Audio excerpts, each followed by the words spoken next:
네, 2교시 시작하겠습니다. 우리 1교시에서는 환경호르몬이라고 하는 것이 어떠한 물질인지, 즉 내분비계 장애 물질이라고 하는 것의 정의에 대해서 살펴봤고요. 또 그리고 그 내분비계 장애 물질들이 우리 생체 내에 존재하는 호르몬의 작용을 어떻게 대신하거나 또는 방해하거나 어떠한 메커니즘을 통해서 하는지 잠깐 살펴봤습니다. 그리고 이렇게 내분비계 장애 물질이라고 하는 이런 물질들이 어디에서 주로 이렇게 이제 발생하게 되는지 그 원인 물질들을 갖다가 같이 살펴봤고요. 그 중에 이제 대표적인 내분비계 장애 물질, 우리가 비스페놀 A에 대해서 살펴봤죠. 요번 2교시에 이제 2교시에는 이어서 비스페놀 A 다음으로 또 그래도 우리가 많이 주의를 기울여야 되는 그런 물질이 이제 뭐냐면은요. 바로 프탈레이트라고 하는 것이에요. 프탈레이트는 굉장히 그 플라스틱류라든가 이런데 굉장히 폭넓게 쓰이고 있어요. 우리가 소위 이야기하는 물병 같은 경우, 특히 이제 생수병 같은 경우 이제 페트병 그러죠, 그렇죠? 예, 그래서 이렇게 이제 탄산 음료라든가 이런 것들 이제 대형 탄산 음료 같은 거 페트병 이렇게 얘기하는데 페트병의 PET라고 얘기하는 요거는 뭐냐면은 폴리에틸렌 테레프탈레이트예요. 그것의 준말이에요. 그래서 PET라고 이제 얘기를 하는데 여기도 마찬가지로 프탈레이트들이 포함이 되어 있는 거죠. 바로 이러한 이제 프탈레이트라고 하는 물질은 딱딱한 플라스틱을 갖다가 부드럽게 하거나 또는 말랑말랑하게 하는데 사용하는 그런 이제 물질이에요. 그런 역할을 이제 하거든요. 폴리염화비닐인 PVC 같은 경우도 부드럽게 이제 만들기도 하고요. 또 가소제로도 이제 작용을 하게 됩니다. 가소제라고 하는 것은 뭐냐면 조금 이제 이렇게 유연하게, 부드럽게, 또 예를 들어서 이제 잘 녹게 이렇게 이제 만든다고 하는 것이죠. 그리고 향이나 색을 오래 유지하도록 하는 이제 그런 용도로도 사용이 됩니다. 이런 이제 프탈레이트들을 포함하는 그런 제품들이 아까 말씀드렸던 것처럼 이제 플라스틱 계통의 용기들, 그리고 또 플라스틱 재질의 학용품 같은 데도 많이 쓰여요. 또 어린이 장난감, 그렇죠? 색깔도 이제 내는데 아까 저기 나와주셨던 것처럼 향이나 색을 오래 유지하는 것에도 도움을 준다 그랬으니까 색깔을 내는 좀 화려한 그런 것들이 어린이 장난감에 많이 이제 있잖아요. 그렇기도 하고 또 주방이나 화장실의 세제 같은 데도 이 프탈레이트들이 이제 포함되어 있고요. 방, 거실 바닥재, 빨대, 뭐 향수, 더 나아가서 무스나 매니큐어 같은 데도 이제 이 프탈레이트들이 이제 쓰이게 됩니다. 바로 이러한 프탈레이트들은 우리 몸에 어떠한 영향을 갖다 미치게 되냐면요. 간이라든가 신장, 또는 심장, 폐, 혈액, 이런 것에 이제 유해할 뿐만이 아니라요. 수컷쥐의 정서를 갖다 위축시키거나 또는 정자수를 갖다 이제 감소시키는 사람에게도 마찬가지예요. 그러한 작용을 이제 하게 되고요. 정자의 유전 물질인 DNA를 갖다 이제 파괴하기도 합니다. 예.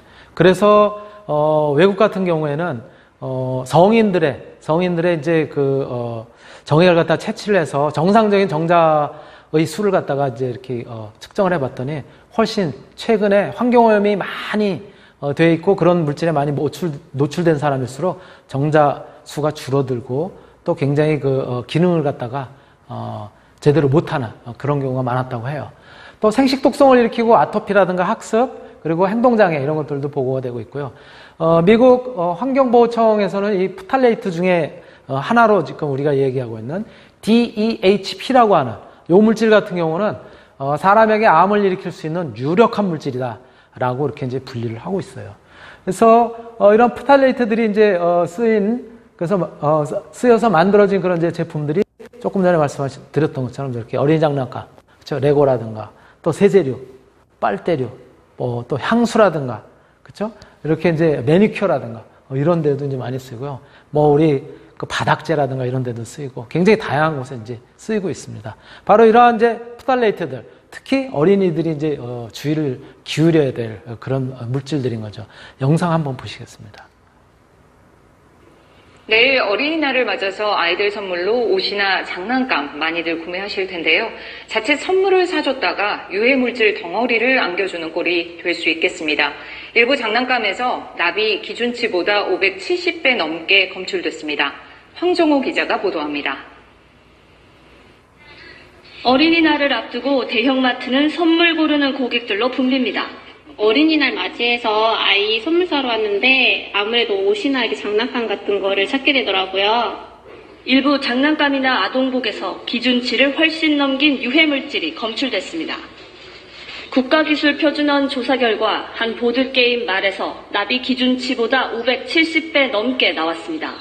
목욕할 때 갖고 노는 인형에서는 성장이나 생식 기능에 영향을 주는 걸로 알려진 프탈레이트 가소제가 기준치를 200배 초과했습니다. 한 아동용 청바지는 염기성 농도가 기준치보다 높아 아토피를 유발할 위험도 제기됐습니다. 아동용 자전거 안장 커버에서도 발암물질 카드뮴이 기준치보다 5배 넘게 나왔습니다. 생산 단가가 너무 높아서 이 부분을 절약을 하려다 보니까 공정에 이제 손을 대는 경우가 있고, 어린이들은 이런 장난감을 입에 물기도 하는데 체내 흡수 빈도도 높아집니다. 납에 노출될 경우에는 아이들의 인지기능 장애나 아니면 IQ가 저하된다든지 프탈레이트 노출 자체가 성조숙 증과 같은 문제를 일으킬 수도 있기 때문에 적발된 제품들은 앞으로 2달 동안 모두 수거해야 하며 자세한 제품 정보는 KBS 디지털 뉴스에서도 확인할 수 있습니다. KBS 뉴스 황정호입니다. 예, 도처에 이렇게 위험성들이 굉장히 많은 거죠. 거기다가 최근에 왜 어린이들이 이렇게 이제 가지고 노는 물질 중에 액체 괴물이라고 하는 슬라임이라고 하죠. 예, 슬라임에 같이 이렇게 이제 넣어서 이제 이렇게 놀고 있는 이제 그런 것들이 있어요. 그러한 이제 것에도 마찬가지로 환경 호르몬들이 굉장히 많이 포함이 된 걸로 그렇게 또 나타나 있습니다. 같이 영상 보시겠습니다. 이른바 액체 괴물이라고 불리는 슬라임이 어린이들에게 인기인데요. 색감과 촉감을 더하기 위해 파츠라고 불리는 작은 장난감 조각을 넣는 경우가 많습니다. 그런데 일부 제품에서 눈과 피부에 해로운 독성 물질이 검출돼 소비자 주의가 필요합니다. 조혜진 기자가 보도합니다. 파츠라고 불리는 아기자기한 모양의 작은 장식품들입니다. 끈끈한 슬라임, 일명 액체 괴물에 다양한 파츠를 넣어 꾸미는 게 유행하면서 시중에 나온 파츠 종류만 1000개가 넘습니다. 연령대는 슬라임 굉장히 좋아해요. 일단 집안에 이 물건을 들여놓고 놀게 되면 그렇게 딱 단칼에 끊지 않게 된다는 거죠. 한국소비자원이 슬라임 장식품 40개를 조사한 결과 13개에서 내분비계 교란물질인 프탈레이트 가소제가 나왔습니다. 피부나 눈에 자극을 주고 성장도 방해할 수 있는 독성 물질입니다. 눈이 잘 안 보여라고 하더라고요. 원래 내가 눈을 잘 좀 비비는 이제 습관이 좀 있는데 이 슬라임 만지고 손을 씻지 못한 상태였어요. 프탈레이트 가소제는 대부분 고무재질 파츠에서 검출됐는데 기준치의 최대 766배를 초과하기도 했습니다. 세계 제품에서는 납이나 카드뮴 함유량도 허용 기준을 넘었습니다. 현재 파츠에 대해서는 기준 자체가 없었기 때문에 이 부분에 대해서는 기준을 새로 마련해서 규제해야 될 것으로 생각되고 있습니다. 소비자원은 해당 제품을 모두 판매 중지하고 전국 슬라임 카페 등에 파츠에 대한 인증 정보를 공개할 것을 권고했습니다. 안전하게 슬라임을 갖고 놀기 위해선 반드시 Y2KC 마크가 있는지 확인할 것을 소비자들에게 당부했습니다. KBS 뉴스 조혜진입니다. 네, 이렇게 도처에서 환경 호르몬의 위험성이 도사리고 있어요. 다음으로 우리가 이제 살펴볼 것이 뭐냐면은 다음으로 대표적인 물질이 폴리어마 비페닐이에요. 폴리어마 비페닐은 우리가 PCB라고 이제 많이 표현을 합니다. 산이라든가 알칼리 또 그리고 이제 고온에서도 매우 안정한 그런 물질 중에 하나예요. 그래서 불연성 비전도체로 이렇게 이제 활용이 되고 있고요. 공업용으로 이제 널리 쓰이고 있습니다. 또 지용성으로 물에서 잘 분해가 되지 않아서요. 토양이라든가 지하수 이런 것들을 갖다 이제 오염시키기도 하고요. 예. 오랫동안 유기체에 이제 축적이 되고 또 먹이사슬에 의해서 식품으로부터 이제 노출이 되기도 합니다. 예. 그래서 발색 촉매제로 이제 쓰이기도 하고요. 또 변압기라든가 절연체 이런 데 이제 사용이 되기도 합니다. 또 윤활제, 도료, 무카본 복사용지, 방화재료 그리고 각종 테이프나 인쇄잉크 이런 데도 마찬가지로 활용이 되고 있어요. 건강에 미치는 영향은요, 간 기능 이상이라든가 갑상선 기능 저하, 또 갑상선 기능 비대, 또 피부 발진, 피부 착색, 면역 기능 장애, 또 기억력 학습이라든가, 예, 또 반사신경 이상, 생리불순, 뭐 이런 데도 이제 영향을 미치고 있고요. 국제암연구소에서는 사람에 대한 발암성이 충분히 가능성이 있는 물질이다. 이렇게 발암성 등급 2A, 2A로 분류하고 있는 그런 이제 물질이에요. 바로 폴리염화 비페닌은 이러한 물질들이 많이 들어가 있습니다. 그래서 변압기처럼 저렇게 절연작용을 하거나 또는 스프레이 계통들, 예, 그리고 페인트류들 이런 데도 이제 많이 쓰이고요. 그 다음에 이제 특히 난연제, 예, 불에 잘 타지 않거든요. 그래서 프라이팬 같은 이런 경우에도 이제 쓰이고 있고요. 또 이렇게 이제 테이프류들 이런 데도 이제 많이 활용이 되고 있습니다.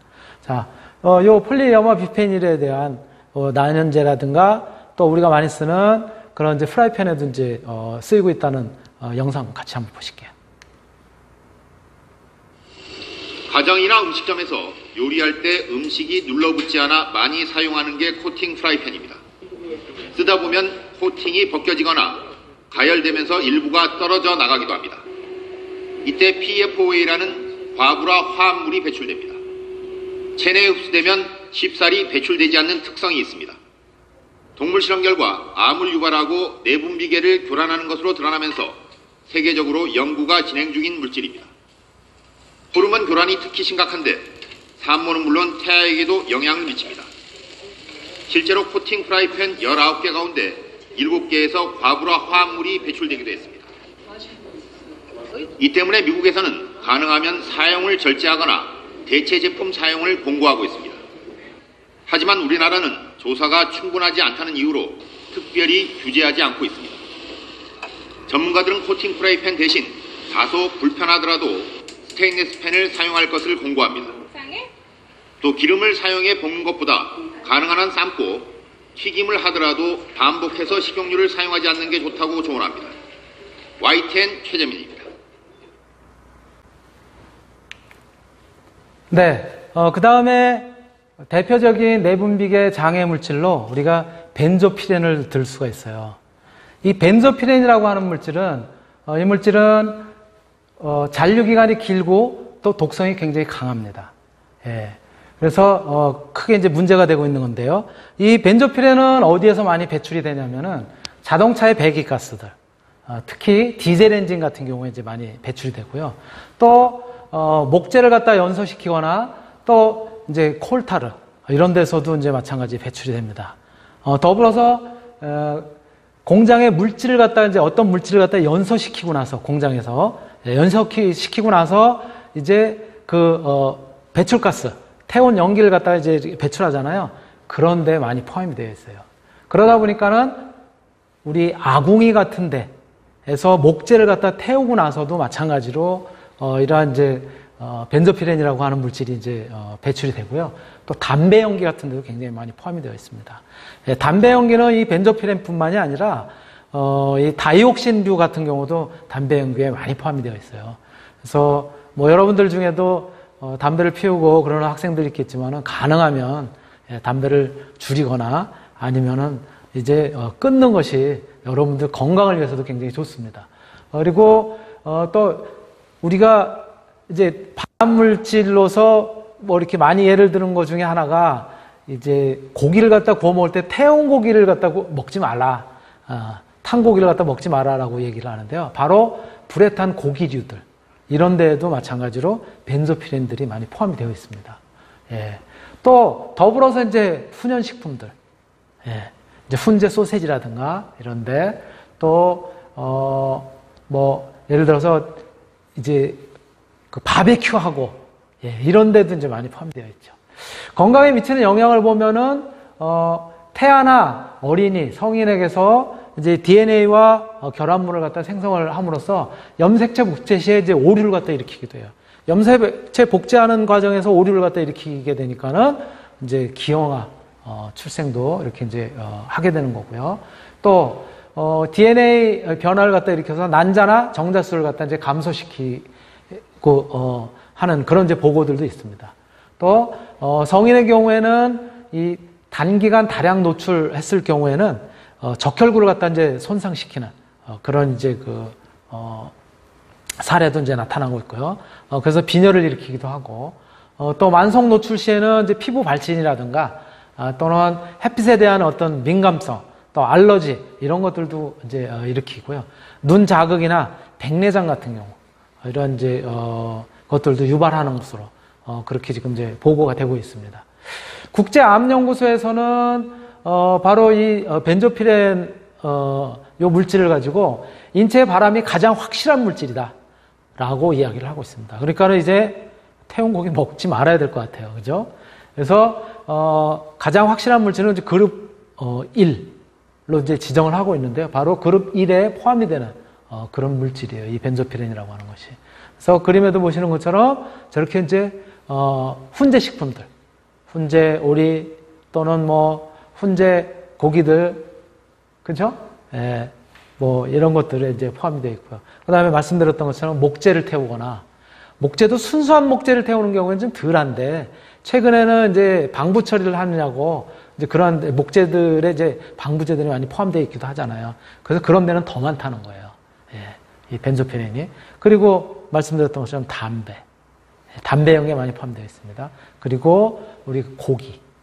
고기를 갖다 이제 굽는 과정에서 이제 타잖아요. 또는 거기서 기름이 떨어져가지고 불 붙어가지고 이제 그 기름도 타고 그러잖아요. 그런 과정에서 굉장히 많이 나온다는 거예요. 또, 한때는 그래서 미세먼지를 갖다 일으키는 주범이 그 음식점에서 나오는 탄 연기다라고 하는 얘기도 있었지만 사실 그 탄 연기에는 미세먼지보다도 이 벤조피렌의 위험성이 더 크다는 거예요. 그리고 고등어라든가 생선 굽고 그러는데도 마찬가지 이제 많이 포함이 되어 있는 거죠. 그래서 바로 이렇게 이제 탄 고기는 먹지 말아야 될 것 같아요. 예, 영상 한번 또 보시겠습니다. 탄 고기를 먹으면 암에 걸린다는 말 한 번쯤 들어보셨을 겁니다. 이는 고기를 구울 때 발생하는 발암물질 때문인데요. 많은 분들이 알고 계시는 가장 대표적인 발암물질이 바로 벤조피렌입니다. 특히 지방 함량이 많은 고기를 구울 때 발암물질이 더 많이 배출된다는 연구 결과도 있는데요. 건강하게 직화구이를 먹을 수 있는 방법은 없는지 알아봤습니다. 직화구이의 위험성에 대해서는 국내 여러 연구 결과들이 이를 입증하고 있습니다. 고기를 구울 때 기름이 불꽃에 떨어져 불완전 연소가 일어나면 까만 연기가 올라와 고기에 붙습니다. 이 연기는 주 성분이 다환 방향족 탄화수소로 위해물질로 알려진 벤조피렌도 이 물질들 중 하나입니다. 또한 지난 2001년 한국소비자원의 발표 자료에 따르면 석쇠에서 고기를 구울 때 검출되는 다환 방향족 탄화수소의 양이 불판에서 구울 때보다 최고 20배 이상 많은 것으로 조사됐습니다. 또 지방이 적은 고기에 비해 삼겹살같이 지방이 많은 육류에서 더 많은 다환 방향족 탄화수소가 배출됐습니다. 게다가 고기를 구울 때 나오는 연기에는 아세트알데히드, 일산화탄소 등 인체에 해로운 물질들과 함께 미세먼지와 포름알데히드, 중금속도 포함되어 있습니다. 국내 한 대학 연구진의 연구 결과에 따르면 불고기를 굽기 전 20마이크램/제곱미터 수준이었던 식당한 미세먼지 농도가 고기를 굽는 동안 8배나 증가해 169마이크로그램/제곱미터까지 올라가는 것으로 조사됐습니다. 이 중 특히 입자가 작아 호흡기 속에 깊숙이 들어가는 일부 미세먼지의 농도는 4배 가까이 증가해 124마이크로그램/제곱미터에 달했습니다. 발암물질인 포름알데히드도 요리 전에는 0.01ppm이었지만 고기를 굽는 동안 4ppm까지 올라갔습니다. 네, 지금 보신 것처럼 이렇게 이제 고기 구워 먹기도 참 힘든 그런 이제 세상이 된 것 같아요. 이렇게 내분비계 장애 물질, 환경 호르몬이라고 하는 물질들이 우리 도처에서 도사리고 있습니다. 네, 바로 이러한 다양한 내분비계 장애 물질, 즉 환경 호르몬이라고 하는 것은 어떠한 경로를 통해서 그래서 우리 체내에 이제 들어가게 되는지 한번 보시면은요. 이렇게 노출 경로는 이렇습니다. 호흡이라든가 이렇게 숨을 쉬면서 흡입함으로써 노출이 되는 경우가 굉장히 많다는 거예요. 실내 공기 중에 휘발성이 있는 가스상이라든가 부유물질들, 특히 미세먼지라든가 이런 데가 같이 포함이 되어 있는 그런 환경 호르몬 물질들, 내분비계 장애 물질들이 이제 흡입을 통해서 우리 체내로 들어간다. 그래서 가정에서 발생하는 먼지라든가 또는 향기나는 제품이라든가 아까 말씀드렸던 것처럼 오염된 공기라든가 자동차 배출가스 이런 것들을 통해서 우리가 호흡하는 과정에 우리 체내로 유입이 된다는 거죠. 이러한 경로가 있고요. 또 다른 경로로는 이제 섭취를 통해서 호흡이 아니라 직접 먹음으로써 경구라는 것이 입으로 이제 취한다는 거잖아요. 그렇게 함으로써 이제 노출이 되는 경우가 있는 거죠. 바닥먼지 또는 이제 표면에 이제 환경 호르몬 이런 것들 그리고 플라스틱에 담긴 음식을 갖다 먹는다라든가 또 금방 데운 캔이라든가 또 페트병 음료를 갖다 이제 마신다라든가 이렇게 섭취를 함으로써 거기에 포함되어 있는 내분비계 장애물질, 환경 호르몬이 우리 체내로 이제 들어간다는 거죠. 이렇게 경구 노출이 있고요. 세 번째가 이제 피부를 통해서 이제 그 노출이 되는 거예요.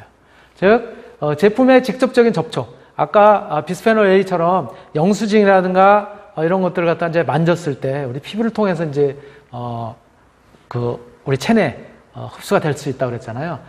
그 이외에도 샴푸라든가 세탁비누 또 미용 세정제 이런 것들과 같이 이제 직접 닦거나 또는 세탁을 한 그런 물질들로 세탁을 한 포함되어 있는 그런 세제로 세탁을 한 그 옷을 갖다 우리가 이렇게 착용을 함으로써 입음으로써 피부에 닿아서 그래서 이 피부로부터 이제 흡수되는 그런 경우를 갖다 이제 우리가 이제 볼 수 있고요. 그런 차원에서는 우리가 이러한 내분비계 장애물질, 이러한 이제 노출 경로들을 갖다가 우리 가정 생활 내에서 본다면은 이렇게 네 가지 유형으로 볼 수가 있어요. 가정 내에서 본다면 방이나 거실에서 또는 욕실과 세탁실에서 그리고 부엌에서 화장대에서 방이나 거실 같은 경우에는요, 우리 이제 불이 나면은 타지 말라고 난연제 제품으로 되어 있는 커튼 이런 것들 여기에 이제 난연제로 사용되는 물질 중에는 환경 호르몬, 내분비계 장애 물질들이 이제 들어가 있기 때문에요. 그런 것들의 접촉에 의해서도 마찬가지로 들어갈 수 있다는 거예요.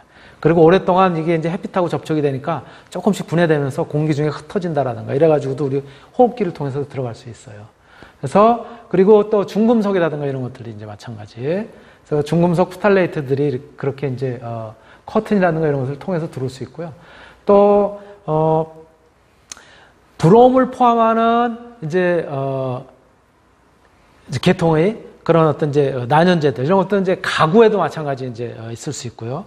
또 침대라든가 이런 데도 마찬가지 이제 있을 수 있는 거예요. 그래서 그런 것들이 이제 우리가 호흡이라든가 신체 접촉이라든가 통해서 들어올 수 있고 또 욕실이라든가 세탁실 같은 경우에는 항균 세정제, 특히 트리클로산이라고 하는 것은 이제 항균 작용을 하도록 해서 쓰는 그런 이제 물질인데 최근에는 트리클로산이 문제가 좀 많다라고 하는 그 보고들이 있어가지고 이제 거의 대부분 이제 안 쓰고 있긴 한데요.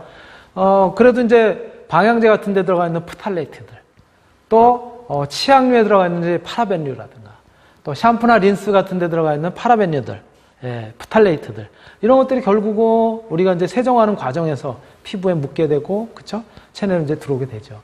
또 부엌 같은 경우는 이제 조리기구 아까 말씀드렸었던 이제 코팅이 되어 있는 그런 프라이팬이라든가 이런 것들을 통해서도 들어올 수 있고요. 또 중금속들도 마찬가지. 우리 체내로 들어올 수가 있습니다. 또 식품 용기들, 플라스틱으로 되어 있는 용기가 많잖아요. 그래서 최근에는 유리로 되어 있는 용기, 반찬 그릇이라든가 이런 거 유리로 되어 있는 그릇을 갖다가 사용하도록 자꾸 권장을 하고 있습니다. 또 화장품의 경우에도 화장품의 파라벤류라든가 또 매니큐어 같은데 이제 프탈레이트, 향수 같은데 또 그리고 이제 립스틱 같은 경우에는 이제 중금속들 이런 것들이 마찬가지로 이제 포함이 되어 있어요. 그래서 이런 부분 이제 주의를 해야 될 거고요. 마찬가지로 또 뭐 줘버렸네요.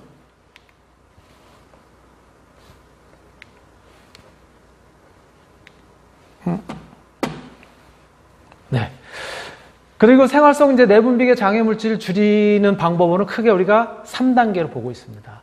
맨 처음에는 예방을 하고, 예방을 한다는 건 회피를 한다는 거예요. 가능하면 피하자 이거예요. 접촉하지 않도록 하고. 그 다음에 이제 줄이자는 거예요. 저감을 하는 건 제거를 함으로써 이제 줄이고요. 그 다음에 이제 그리고 이제 완전히 없애자라는 것을 이제 배출을 시켜서 완전히 없애자라는 거예요. 그래서 첫 번째 예방을 하는 이제 회피 단계를 보시면 환경 호르몬을 함유하는 제품들을 가능하면 접촉하지 말자는 거예요. 그리고 노출이 높은 그런 제품들 멀리 하자는 거예요. 그렇게 해서 예방을 하고, 그 다음에 이제 환경 호르몬이 포함된, 내분비계 장애 물질이 포함된 그런 오염 물질들을 갖다 가능하면 이제 제거를 해서 줄이자는 거예요. 손을 갖다 자주 씻는다라든가, 청소를 갖다 자주 한다라든가, 또, 옷에 묻은 거를 갖다 이제 자주 턴다라든가, 환기를 시킨다라든가, 이렇게 해가지고 이제, 줄이고, 그리고 이제 완전히 이제 배출을 시켜서, 예. 그래서 몸속에 있는 환경 호르몬을 갖다 이제 배출을 갖다 이제 시키고, 그러기 위해서는 이제 물도 많이 마시고, 그래야 될 필요성이 있고요. 또 이제 식습관 같은 경우도 이제 개선할 필요성이 있는 거죠. 이러한 노력들이 이제 필요하고요. 그리고, 줄이기 위해서는 첫 번째로 이제 가정용 유해 물질을 갖다가 이제, 점점 이제 줄여야 되겠다. 그래서 이제 특히 이제 정원이라든가 이런데 농약, 제초제 이런 거 이제 쓰지 말고요. 밀폐된 어떤 실내에서 방향제를 갖다 이제 사용하거나 하지 말고, 어린이들이 이제 가지고 노는 장난감 이런 것들도 가능하면 이제 환경 호르몬과 거리가 먼 그러한 것들을 갖다 이제 주로 써야 되겠죠. 또 두 번째는 식품 용기, 아까 말씀드렸지만 플라스틱 용기 같은 경우 가능하면 멀리 이제 해서, 또 탄산 음료라든가 이런 것들의 용기로 쓰여지는 이제 프탈레이트 제품들 이런 것들 멀리 하자는 거예요.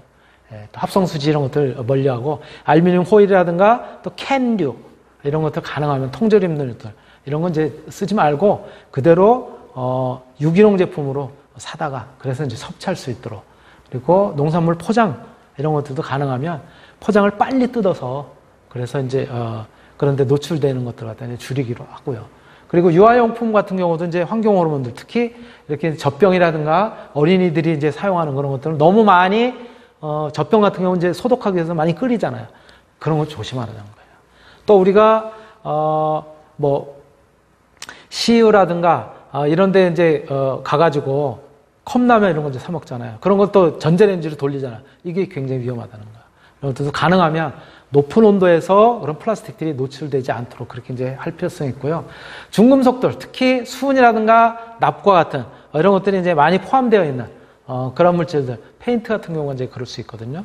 페인트 같은 경우도 오래된 것들은 마스크라든가 이런 것들을 꼭 하고서 이제 털어내기도 하고요. 또 장난감 같은 건 이제 가능하면 이제 피하고요. 또 어린이 손에 닿는 이제 수은 온도계라든가 이런 것들도 이제 멀리 해야 되겠죠. 또 농약이라든가 제초제 사용 이런 것들도 마찬가지로 이제 줄여야 될 필요성이 있습니다. 그리고 이제 플라스틱 용기 같은 경우는 전자레인지 저기에다가 이제 쓰지 않고, 향기나는 화학 제품 가능하면 피하고요. 그리고 영수증, 아까 비스페놀 A가 이제 담겨 있는 영수증 같은 경우 접촉을 갖다가 이제 하지 않도록 하고요. 캔 제품 피하고, 살충제, 탈취제 이런 거 사용하지 않도록 하고. 굉장히 우리가 해야 될 일이 많은 거예요. 그리고 플라스틱 제품 대신에 환경 호르몬의 안전한 용기를 갖다 가능하면 유리 용기 아까 말씀드렸었죠. 예, 그렇게 이제 하셔야 될 것 같고, 이렇게 우리가 재활용되는 플라스틱 중에서도 여기에서 이제 소위 3번 또는 6번, 7번과 같이 PVC라든가 폴리스타이렌 계통이라든가, 그 다음에 우리가 잘 그 출처를 알지 못하는 이런 것들은 가능하면 쓰지 않도록, 예, 그리고 가능하면 손으로 만지지 않도록 하는 것이 굉장히 도움이 될 거라는 거예요. 더불어서 합성세제 사용도 줄이고요. 염소 표백제 이런 것도 이제 가능하면 쓰지 말고, 세정제, 위생용품 이런 것도, 최근에는 이제 여성용품, 생리대 같은 경우도 이런 어떤 이제 환경 호르몬, 내분비계 그 장애 물질들이 포함되어 있다고 그래가지고 한때 굉장히 그 시끄러웠었던 적이 있잖아요. 그래서 이런 것들도 가능하면 이런 데 그 노출이 안 되도록 그렇게 이제 해야 될 필요성이 있고요. 미세먼지도 이제 피할 필요성이 있습니다. 미세먼지도 오염 물질들이 거기 이제 섞여 있을 수 있고요. 그 다음에 직화구이, 우리 바베큐 좋아하는데 이런 것도 가능하면 피하는 게 좋습니다. 요즘은 놀러 가서 우리 이제 수육처럼 이렇게 이제 삶아서 한약재라든가 이런 거 넣어가지고 삶아서 먹는 그런 이제 사람들도 많이 늘어난 것 같아요. 그래서 직화구이보다는 가능하면 찌거나 아니면 삶아서 먹는 그런 이제 요리를 갖다 하는 것이 좋을 것 같고요.